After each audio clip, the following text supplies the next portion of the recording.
नमस्कार दोस्तों, कैसे हैं आप सभी। उम्मीद करता हूँ काफ़ी अच्छे होंगे। और आज हमारा एक नया टॉपिक दोस्तों हम स्टार्ट कर रहे हैं।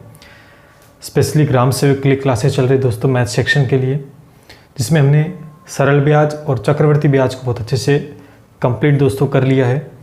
आज नया टॉपिक हम दोस्तों डिस्कस करेंगे प्रॉफिट एंड लॉस यानी लाभ हानि। इसके भी 2 से 3 प्रश्न दोस्तों पिछली बार ग्राम सेवक में आए थे, इस बार भी आने की संभावना बनी रहेगी। तो बहुत अच्छे से और बेसिक से दोस्तों चीज़ें सीखेंगे, यानी जीरो से लेवल से चीज़ें सीखेंगे। जहाँ से शुरुआत होती है वहाँ से सीखेंगे और उस स्तर तक हम जाएंगे जहाँ तक ग्राम सेवक में प्रश्न आपका बन सकता है। आई होप ये क्लास काफ़ी अच्छी लगेगी। लगातार जुड़िएगा, वीडियो को लाइक कर दीजिएगा, चैनल को सब्सक्राइब कर दें, जिससे लगातार आपको अपडेट मिलते रहें सभी भर्ती परीक्षा में जुड़े हुए। और जो हम तैयारी आपको करवा रहे हैं, जो प्रिपरेशन करवा रहे हैं, उसका फ़ायदा दोस्तों आप ले सकें। चलिए शुरू करते हैं। समझते हैं। पहले तो आप सभी ने बार बार पढ़ा होगा प्रॉफिट एंड लॉस यानी लाभ हानि पढ़ा होगा। बेसिक से सीखते हैं, जो चीज़ें आपको आती हैं दोबारा से आज हम सीखेंगे। क्या पता कुछ नया सीखने को आपको मिल जाए। दोस्तों यहाँ पर लाभ होना हानि कब होता है? जब हम किसी वस्तु को खरीदते हैं। यानी लाभ कब होता है कि जब कोई वस्तु हमने खरीदी, हमने मान लेते कोई वस्तु खरीदी है, यानी 100 रुपये में हमने कोई वस्तु दोस्तों खरीदी है। 100 रुपये से कोई वस्तु मार्केट से लेके आ गए और उस वस्तु को हमने बेच दी। कितने में? 120 रुपये में बेच दी। तो 100 रुपये में हमने खरीदी है और उसे 120 में बेच दी है। कहीं ना कहीं 20 रुपये का हमें प्रॉफिट हो गया। सीधा सा पूछे तो कितना प्रॉफिट हुआ? 20 रुपये का प्रॉफिट हो गया। और फिर हमसे दूसरा जो प्रश्न पूछेगा वो यही पूछेगा कि कितना प्रतिशत प्रॉफिट हुआ। तो हम कहेंगे कि 20 रुपये मिले किस पर? तो 20 रुपये 100 का कितना प्रतिशत है? तो आपको पता है कि 100 से मल्टीपल कर देंगे, 0 से यानी 20%, यानी हमें 20% लाभ हो गया। कितना परसेंट? 20% लाभ हो गया। ऐसे ही कोई वस्तु 100 रुपये में हमने खरीदी और उसे हमने घाटा खाकर बेच दी 80 रुपये में। ठीक है, तो ये खरीदी यानी ये खरीदना क्या हो गया? ये क्रय मूल्य हो गया। और जब बेचेंगे तो 80 रुपये, यानी कहीं ना कहीं हमें 20 रुपये का दोस्तों या 20 रुपये की दोस्तों हमें हानि हो रही है। और प्रतिशत में पूछे तो वही 20/100 यानी आपका 20% लॉस हो रहा है। ये तो एक कॉमन सी बात थी कि जितने में खरीद रहे हैं उससे कम में बेचेंगे तो हानि होगी और उससे ज़्यादा में बेचेंगे तो हमें क्या होगा? लाभ होगा। ये बात आपको समझ में। और हमसे यही पूछेगा, देखो या तो हमसे लाभ पूछेगा या लाभ प्रतिशत, या हमसे हानि पूछेगा या हानि प्रतिशत, या हमसे क्रय मूल्य पूछेगा या हमसे विक्रय मूल्य पूछेगा। इससे ज़्यादा प्रश्न नहीं बन सकता इसमें। चलिए बात करते हैं। यहां पर कुछ टर्म्स में यूज करूंगा, पहले बता देता हूं आपको, जिससे कि हमें बार बार लाभ हानि लिखना न पड़े। ठीक है, चलिए। जब कोई वस्तु खरीदते हैं, खरीदना दोस्तों यहां पर क्या होता है? खरीदने को दोस्तों हम क्रय मूल्य बोलते हैं। क्या बोलते हैं? क्रय मूल्य। और दूसरी इसकी शॉर्ट फॉर्म होती है सीपी, यानी कॉस्ट प्राइस। इसका मतलब क्या हो गया? Cost price. ठीक है, तो मैं क्या करूंगा, जब भी अब क्वेश्चंस करेंगे तो बार बार मैं सीपी अगर बोलता हूं कि सीपी इतना है, तो आपका मतलब वहां होना चाहिए कि सीपी का मतलब यहां पर क्रय मूल्य से है। कि किससे है? क्रय मूल्य से, यानी क्रय मूल्य यानी खरीद रहे, वस्तु को खरीद रहे हैं। दूसरा हम क्या काम करते हैं? इसमें बेचने का काम करते हैं। क्या काम करते हैं? बेचने का काम करते हैं। तो बेचते हैं तो दोस्तों उसे हम विक्रय मूल्य बोलते हैं। हिंदी में क्या बोलते हैं? विक्रय मूल्य। और इंग्लिश में उसे हम सेलिंग प्राइस बोलते हैं। तो मैं इसको दोस्तों एसपी से डिनोट करूंगा। ठीक है, जब भी मैं एसपी आपको बोलूं कि इस वस्तु का एसपी इतना है, तो आप समझेंगे कि वस्तु बेची जा रही है, यानी उस वस्तु का विक्रय मूल्य बताया जा रहा है। तो मैं उसे एसपी से डिनोट करूंगा। यानी 2 टर्म्स, एक तो सीपी बार बार यूज करूंगा कि सीपी इतना है या एसपी इतना है, तो आप समझोगे कि ये क्रय मूल्य है और ये विक्रय मूल्य है। बात इतनी आपको समझ में आ गई अच्छे से? ठीक है। अब देखिए दोस्तों, ये नोट कर ली। ठीक है भैया, अब कुछ और बेसिक बातें सीखते हैं आगे बढ़ने से पहले। अब मेरा काम कैसे रहेगा इसके अंदर? देखो दोस्तों, जब मैंने सरल ब्याज करवाया था, जब मैंने चक्रवर्ती ब्याज करवाया था, तो मैं एक चीज़ पकड़ के चला था और अंततः उसी चीज़ से हम हर क्वेश्चन को सोल्व करते आए थे। मेरा यहाँ कोई भी मकसद नहीं है कि आपको मैं ट्रिक सिखाऊं, यहाँ आपको मैं कोई फॉर्मूला बताऊं, मेरा कोई भी मकसद नहीं है। आप देख लेना, बड़े से बड़े संस्थान में चले जाना, ऑफलाइन ऑनलाइन जगह जगह, आप इवन आपके पास गाइड्स होंगे, आप देख लेना, आपको जैसे प्रॉफिट एंड लॉस करवाया जा रहा है तो वहाँ पर बहुत सारे फॉर्मूले आपको बताए जा रहे हैं कि अलग अलग टाइप का क्वेश्चन तो बनेगा, लेकिन आपको फॉर्मूला बताया जाए कि इस क्वेश्चन के लिए इस फॉर्मूले से आप आंसर निकाल सकते हैं। लेकिन मेरा वो कोई मोटो यहाँ पर दोस्तों नहीं है। बिना फॉर्मूला बिना ट्रिक सारे के सारे कितना भी हार्ड क्वेश्चन क्यों ना उसे हम सोल्व करेंगे। तरीका पहले बता देता हूँ आपको, क्योंकि जब बात चल रही है प्रॉफिट एंड लॉस की तो कहीं ना कहीं इसके अंदर प्रतिशत के अंदर वैल्यू आती है। किस में आती है? प्रतिशत में दोस्तों वैल्यू आएगी। अब देखो, हमें कहीं ना कहीं ये दिखा मिलेगा कि लाभ प्रतिशत 10% है। लाभ कितना हुआ? कोई वस्तु 100 रुपये की थी मान लेते हैं। देखो, हमें कोई ऐसे बोल दिया किसी वस्तु का सीपी, अब समझ में आ गया, सीपी मान लेते 100 रुपये, और आपसे वहां बोला गया कि लाभ, इस वस्तु पर लाभ 10% हो रहा है, और आपसे क्वेश्चन पूछा गया कि एसपी कितना है, ये पूछा गया कि सेलिंग प्राइस कितना है। जब 100 रुपये में हमने वस्तु खरीदी है और 10% का जब लाभ हो रहा है, उसके बाद में सेलिंग प्राइस बताओ। ये तो कॉमन सा क्वेश्चन, आप किसी मेथड से इसको कर सकते हैं। लेकिन जब बड़े बड़े क्वेश्चन आएंगे तो उनमें आप फिर फंस सकते हो। तो मैं एक ही तरीका इसका नहीं, आपको जब भी प्रतिशत में वैल्यू दिखाई दे, चाहे लाभ प्रतिशत है चाहे वो हानि प्रतिशत है, बस उसी वैल्यू को उठा लेंगे। जैसे कि सरल ब्याज में एक चीज उठाई थी, जैसे कि हमने चक्रवर्ती ब्याज में उठाई थी, वैसे इसमें उठा लेंगे। प्रतिशत वाली वैल्यू को उठाओ और उठाते सारे प्रश्न सोल्व हो जाएंगे। चलिए कैसे? मैंने इसको उठा लिया। इस 10% को मैं लिख सकता हूं 10/100 लिख सकता हूं। 1 0 से 1 0 कैंसिल आउट कर दूंगा तो ये दोस्तों 1/10 हो जाएगा। तो जो नीचे वाली वैल्यू होगी ना, ये हमेशा बेस वैल्यू यानी सीपी होगी, और यहां पर ये जो आ रहा है ये दोस्तों प्रॉफिट होगा। यहां पर प्रॉफिट बोला गया तो प्रॉफिट होगा। अगर हानि बोली जाती तो यहां पर इसको मैं हानि मानता। इसका मतलब है कि अब देखो, जब प्रॉफिट हो रहा है, इतने में वस्तु खरीदी गई है, ये यूनिट में चल रही है, हमने 10 यूनिट में वस्तु को खरीदा और हमें 1 रुपये का लाभ हो रहा है, तो इसको जब सेलिंग प्राइस इसका कितने का हो गया, इसका सेलिंग प्राइस दोस्तों 11 यूनिट हो गया। कितना हो गया? 11 यूनिट हो गया। आप बात समझ में आ रही है आपको? अब देखो, इसका मतलब ये हुआ कि सीपी कितना था? 10 यूनिट, लेकिन एक्चुअल में सीपी कितना है? 100 यूनिट। तो हम कह सकते हैं कि ये 10 यूनिट है वो 100 के बराबर है। तो यहाँ से 1 यूनिट की वैल्यू कितनी आएगी? 100 में 10 का भाग दे देंगे तो कितना आ जाएगी? 1 यूनिट की वैल्यू 10 ही आएगी। इसका मतलब हमें निकालना एसपी, एसपी कितना है? 11 यूनिट है। तो इसको मैं 1 यूनिट यानी 10 से मल्टीप्लाई करूंगा तो ये दोस्तों 110 रुपये आपका एक्चुअल में आंसर आ जाएगा, यानी एसपी यानी सेलिंग प्राइस आपका 110 रुपये आ गया। अगर ये बात आप समझ जाते हो, ये फंडा आपने समझ लिया ना, तो कितना भी कॉम्प्लिकेटेड क्वेश्चन क्यों ना आप आंसर निकाल लाओगे कैसे भी करके। अब इसका 110 आंसर आ गया, और वैसे निकालते तो 100 का 10% 10 ऐड करोगे तो वैसे भी 110 ही आ रहा है। देखो, अब ये कॉमन क्वेश्चन था, सर आप कहोगे सर ऐसे कैसे करो, ये मेरा समझाने का कोई यहाँ नहीं था, मैं तरीका बता रहा हूँ, क्योंकि मैं आगे जब क्वेश्चंस करूँगा तो मैं एक ही मेथड लेके चलूंगा और सारे क्वेश्चंस हम सोल्व करेंगे। तरीका ये, आपको लाभ प्रतिशत देखने को मिल जाए, आपको हानि प्रतिशत, उसको फ्रैक्शन में कन्वर्ट कर लेना। फ्रैक्शन का मतलब क्या होता है? प्रतिशत हटाओ, बट्टे में 100, काट दो संख्या को, छोटा बना लो, जैसे 1/10, नीचे वाली वैल्यू हमेशा क्या हो जाएगी? सीपी हो जाएगी। ठीक है, सीपी कब तक होगी? जब तक आपको ये बोले कि प्रॉफिट और लॉस हमेशा, अभी एक चीज और सिखाऊंगा बेसिक, कि लाभ और हानि हमेशा दोस्तों किस पे होती है? जब वस्तु हम खरीदते हैं उसी पे तो लाभ होता है, उसी पे हानि। इसीलिए हमेशा लगभग ये 99% ये सीपी रहेगा।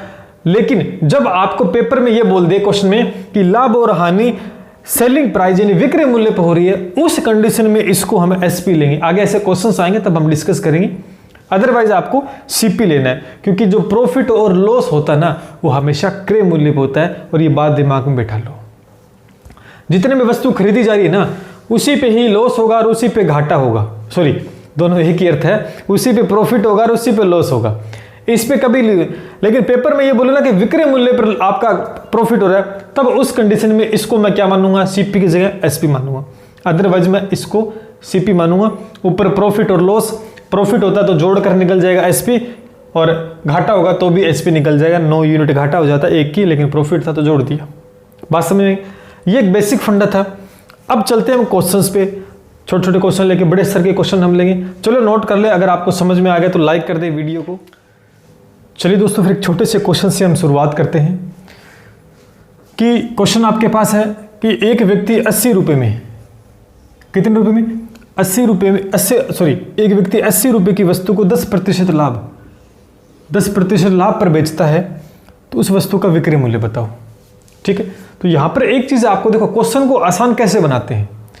जो चीज आपको दी ना वो एक बार आप साइड में लो। हमें क्या दे रखा है कि एक व्यक्ति 80 रुपये की वस्तु को 10% लाभ पर बेचता है। इसका मतलब यहां पर ये खरीदा इसने 80 रुपये में था, इसका मतलब सीपी कितना आ गया, यानी कॉस्ट प्राइस कितना था 80 रुपये। क्या हो रहा है? लाभ हो रहा है, तो इसका मतलब प्रॉफिट कितना हो रहा है 10% हो रहा है। और निकालना क्या है? एसपी यानी सेलिंग प्राइस, ये निकालना है। तो यहां से एक आइडिया आपको हो गया कि हमें क्या तो दिया हुआ है और क्या निकालना है। ठीक है, अब इसको निकालेंगे। तो मैंने जो फंडा समझा है वही करेंगे। प्रतिशत दिख गया आपको, दिख गया, छोड़ना मत, इसको पकड़ लो कस के। मैंने इसको पकड़ा, ये हो गया 1/10। 1/10 मैंने कहा हमेशा ही यही लेना है आपको, क्या? सीपी यानी कॉस्ट प्राइस, यानी ये वस्तु का क्रय मूल्य 10 यूनिट है। और यहाँ पर प्रॉफिट की बात हो रही है, तो ये क्या हो गया दोस्तों? प्रॉफिट। क्या निकालना है? एसपी। सीपी में प्रॉफिट जोड़ देंगे तो क्या आ जाएगा? एसपी। तो देखो इसको जोड़ दिए, कितना आ गया? ठीक है, आपका ये आ गया आपका एसपी, यानी क्या आ गया? Selling price. लेकिन एक्चुअल में सीपी यानी कॉस्ट प्राइस है, क्रय मूल्य है, कितना है? 80 रुपये है, लेकिन यहाँ पर तो कितना है? 10 यूनिट है। इसका मतलब ये किसके बराबर होगा? 80 के।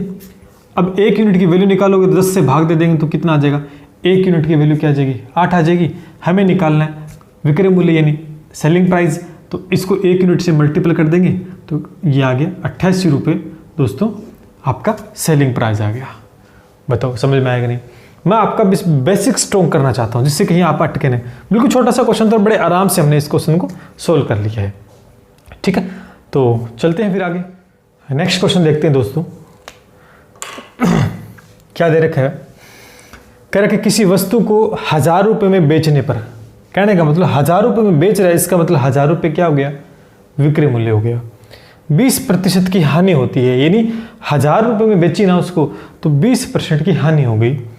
तो बताओ उसने, उसका क्रय मूल्य यानी उसने वस्तु खरीदी कितने में?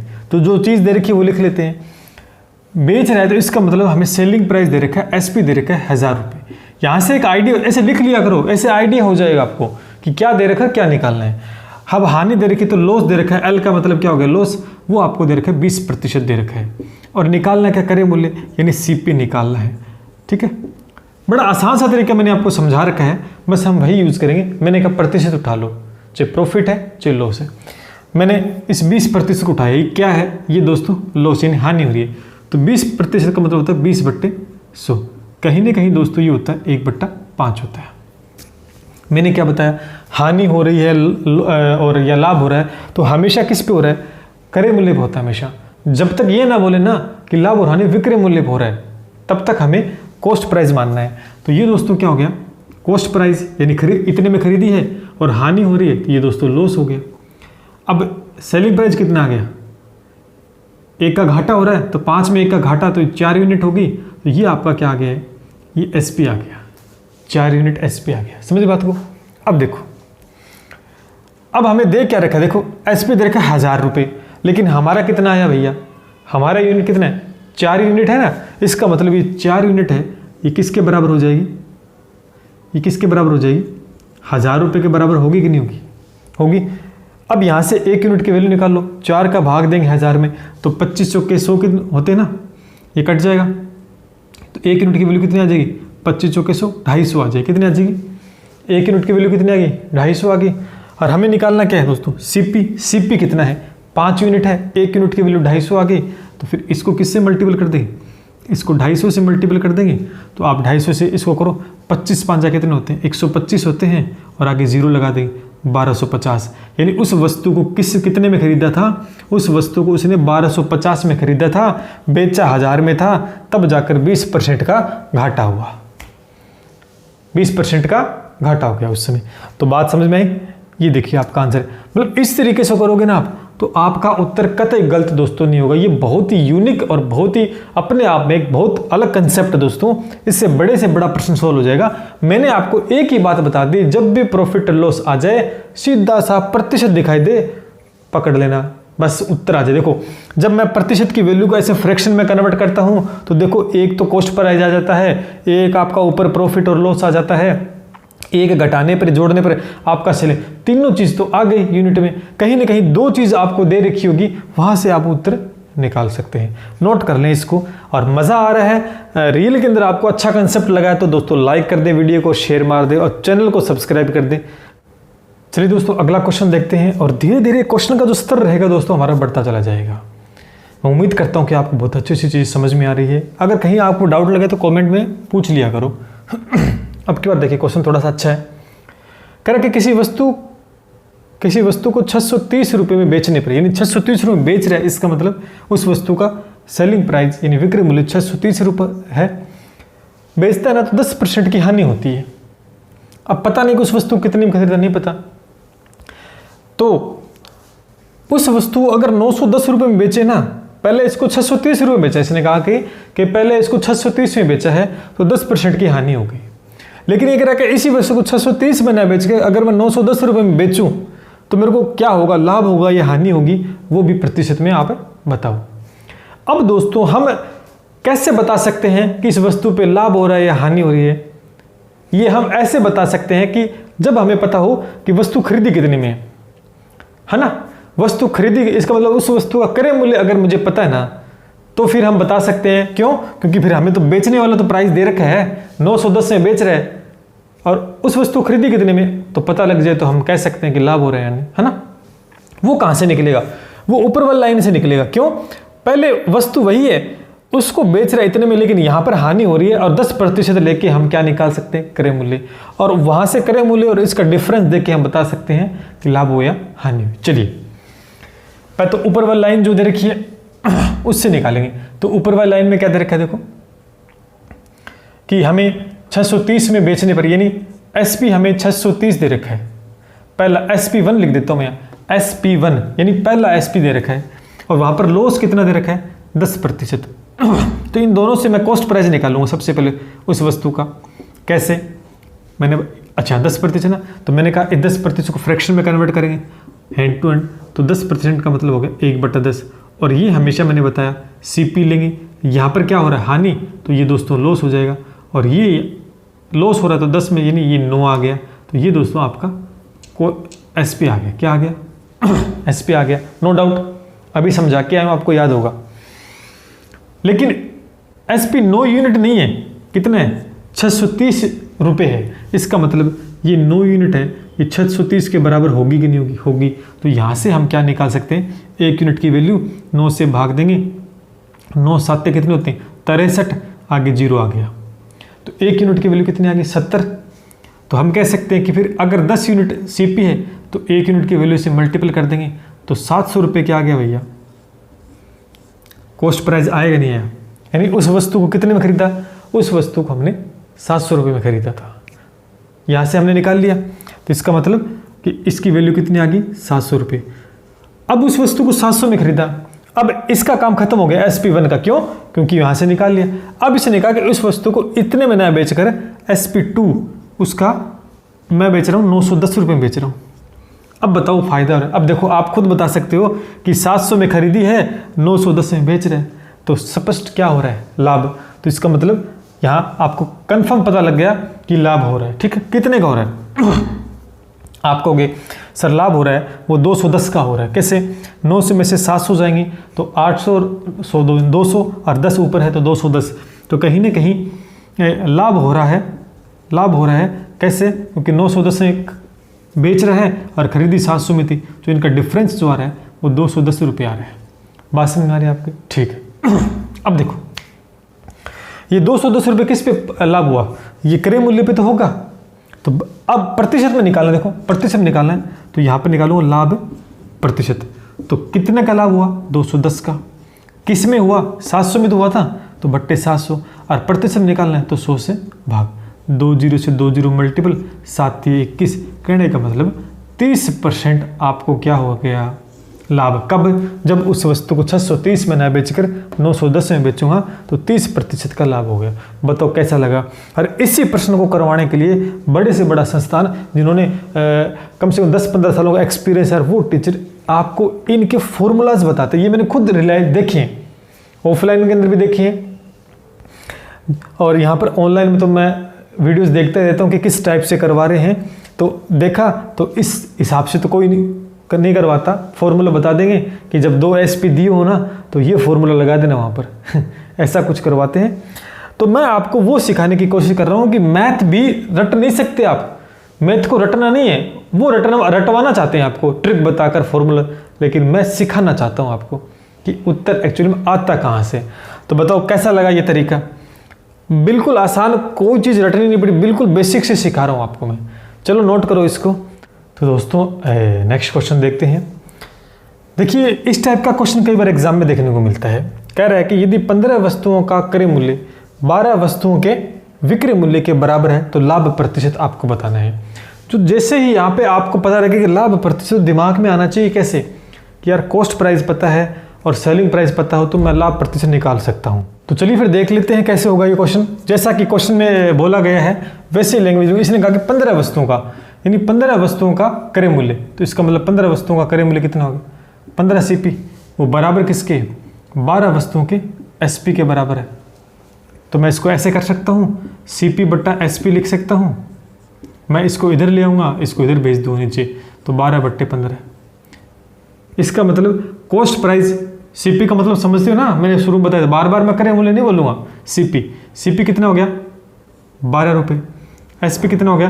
15 रुपये। यानी हमने 12 रुपये में उस वस्तु को खरीद लिए और हमने 15 में बेच दिए, तो कहीं ना कहीं यहाँ पर 3 रुपये का लाभ हो रहा है, प्रॉफिट हो रहा है। बात समझ में आई?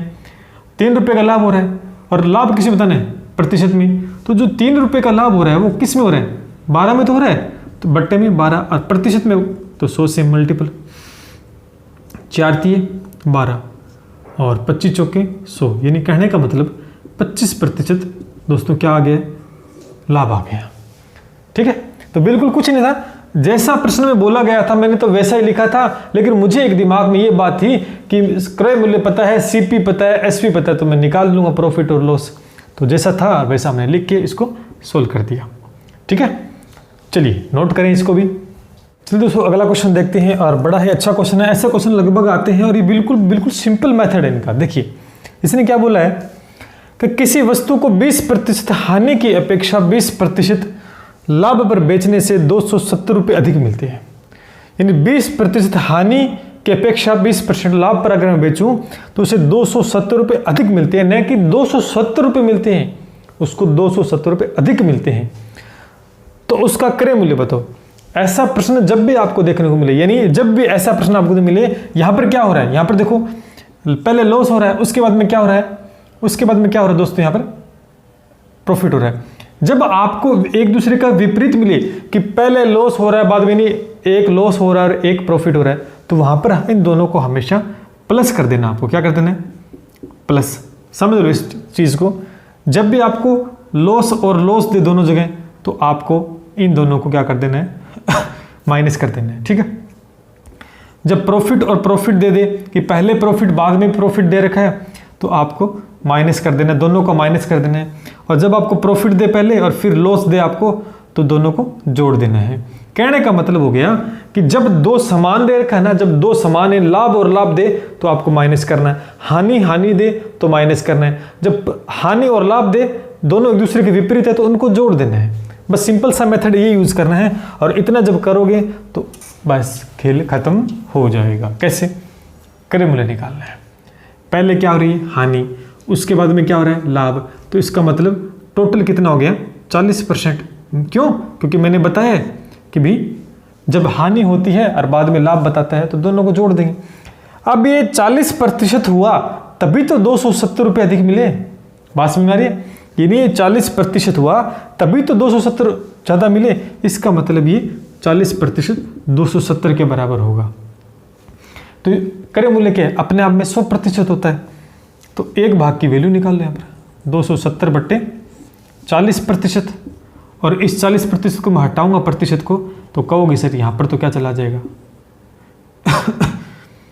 100 चला जाएगा। ठीक है, इस जीरो से ये जीरो कैंसिल आउट। जब हम भाग देंगे इसमें, तो 4 का 270 में भाग देंगे तो 675 रुपये आएंगे। कितना आएगा 675 रुपये।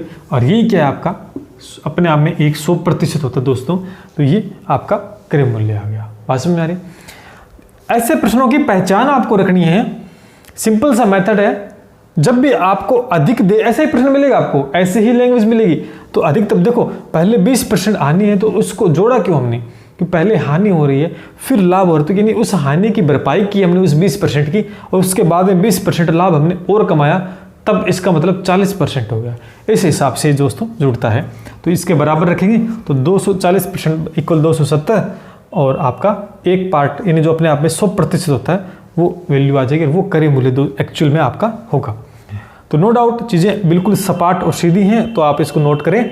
चलिए आगे बढ़ते हैं। तो दोस्तों एक और ऐसा ये प्रश्न करते हैं, वही लैंग्वेज है, मैंने तो डिजिट चेंज किया यहाँ पर। किसी वस्तु को 10% लाभ की अपेक्षा 25% लाभ, दोनों तरफ लाभ और लाभ आ गया, और पर बेचने पर 105 रुपये अधिक मिलते हैं, तो क्रय मूल्य आपको बताना है।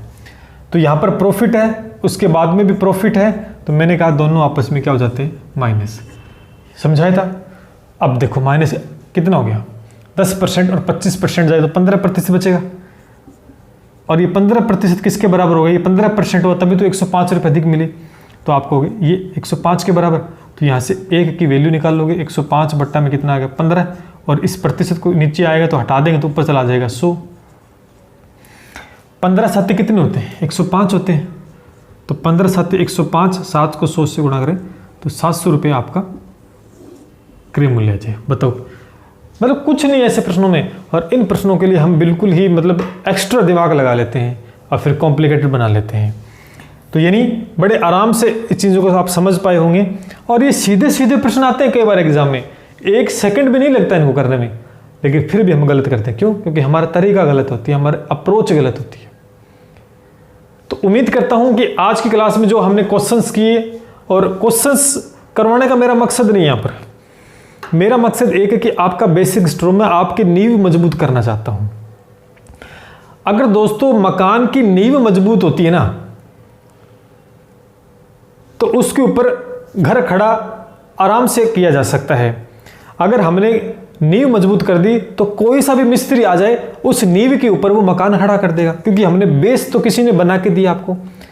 आपका बेस मजबूत हो जाएगा ना, तो ये चीज़ें तो आप कहीं सीख लेना, क्वेश्चन करना कैसे कैसे नहीं करना, क्योंकि वो बेसिक फंडा है, वो आपके माइंड में होता है कि प्रॉफिट लॉस में हमें क्या करना चाहिए, है ना, वो अप्रोच आपके माइंड में होती है। तो वही चीज़ मैं आपको सिखाने कर रहा हूँ, क्वेश्चन कराने का मेरा मकसद नहीं है। क्वेश्चन तो आप आज तक करते आए हो, फिर भी गलत क्यों हो रहे? क्योंकि हमारी अप्रोच सही नहीं है। हम रट्टाफिकेशन करते हैं, या कोई फॉर्मूला लेते हैं, या सामने वाले ने किसी ने बोल दिया ना वैसे करते हैं। तो मैथमेटिक्स एक ऐसा विषय है जिसके अंदर आपकी अप्रोच सही है, आपका बेसिक बहुत स्ट्रॉन्ग है, तो मैं ये कह सकता हूँ कि बड़े से बड़ा क्वेश्चन भी आपका सही हो जाएगा, गलत कभी नहीं होगा। उम्मीद करता हूँ आज क्लास बेटर रही होगी। कहीं भी कोई डाउट लगे तो कमेंट सेक्शन में कमेंट करके जरूर बताइएगा। लगातार जुड़े रहिएगा, विश्वास बनाए रखिएगा, दृढ़ विश्वास से आपकी जीत पक्की कर सकता है। इसी के साथ दोस्तों मिलते हैं नेक्स्ट क्लास में। जय हिंद, जय भारत।